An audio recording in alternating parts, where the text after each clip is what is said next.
जय श्री कृष्ण।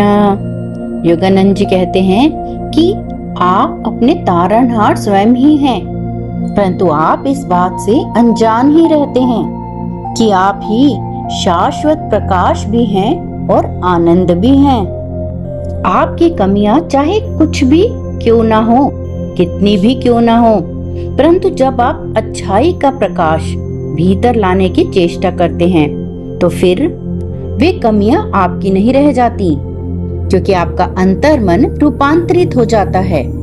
जैसे किसी गुफा में हजारों साल से अंधेरा रहता है, लेकिन जैसे ही प्रकाश की एक किरण भीतर आती है तो अंधकार ऐसे गायब हो जाता है मानो जैसे कभी था ही नहीं। इसी प्रकार अच्छाई के भीतर आने से कमियां स्वतः ही ऐसे दूर हो जाती हैं जैसे कभी थी ही नहीं, क्योंकि आत्मा का प्रकाश इतना उज्जवल होता है कि जन्म जन्मांतरों की बुराई भी उसे मिटा नहीं सकती। लेकिन स्वयं के द्वारा बनाया गया बुराई का अस्थायी अंधकार आत्मा को दयनीय बना देता है, क्योंकि आप अपने द्वारा बनाए गए अंधकार में ही कष्ट भोगते हैं। परंतु ध्यान के दिव्य और गहन अभ्यास के द्वारा जब आपका दिव्य चक्षु खुलता है तो आत्मा के प्रकाश से पूरी चेतना भर उठती है। तब आप इस अंधकार को दूर भगा सकते हैं। कोई दूसरा आपको बचा नहीं सकता और आप उस क्षण अपने तारणहार बन जाते हैं, जिस क्षण आप ये अनुभव करते हैं कि मैं स्वयं प्रकाश हूँ। अंधकार तो कभी मेरे लिए बना ही नहीं था, वह मेरी आत्मा के प्रकाश को कभी ढक नहीं सकता। आप अपने वर्तमान कष्टों को एक दुस्वप्न मानकर भूल जाइए और रात को सोने से पहले और सुबह उठते ही इस अफर्मेशन को दोहराएं कि मैं ईश्वर की संतान हूँ। मैं अज्ञान के पर्दे के पीछे मैं ईश्वर से नहीं छुपूंगा। मैं ज्ञान से जगमगाऊंगा ताकि मैं अपनी सदा वर्तमान आध्यात्मिक पारदर्शिता के द्वारा ईश्वर के सर्व परिपूर्ण प्रकाश को पूरी तरह से ग्रहण कर सकूं।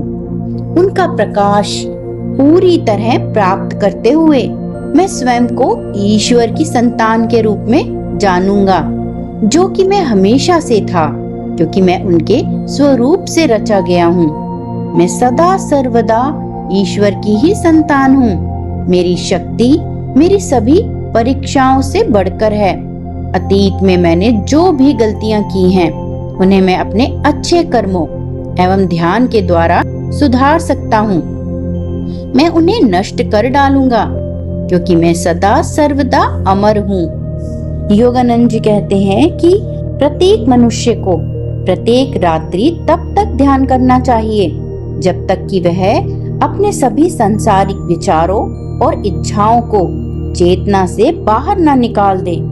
अपने सभी चंचल विचारों एवं भावनाओं से स्वयं को अलग करें और अपनी आत्मा के उस मंदिर में बैठें जहाँ ईश्वर का विशाल आनंद विस्तारित होता रहता है और इस संसार को लील जाता है। और तब आपको अनुभव होता है कि ईश्वर के अलावा कुछ और है ही नहीं।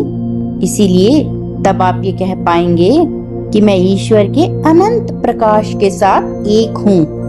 मैं श्री कृष्ण के शाश्वत आनंद के साथ एक हूँ। सृष्टि की समस्त लहरें मुझ में ही उमड़ रही हैं। मैंने अपने शरीर रूपी लहर को ब्रह्म रूपी सागर में विलीन कर दिया है। मैं बाह्य रूपी सागर हूँ और अब मैं शरीर नहीं रहा। मेरी आत्मा पत्थरों में सो रही है। मैं पुष्पों में स्वप्न देख रहा हूँ। मैं चिड़ियों में गीत गा रहा हूँ। मनुष्यों में मैं विचार कर रहा हूँ और दिव्य पुरुष में मैं जानता हूँ कि मैं हूँ। और इसी अवस्था में आपको अनुभव होता है कि आग आपको जला नहीं सकती, कि पृथ्वी और घास और आकाश ये सभी आपके अपने सगे संबंधी हैं। तब आप एक आत्मा की तरह इस धरती पर विचरण करते हैं। इस सृष्टि की उथल पुथल भरी लहरों से पुनः भयभीत हुए बिना आप शांति से विचरण करते हैं।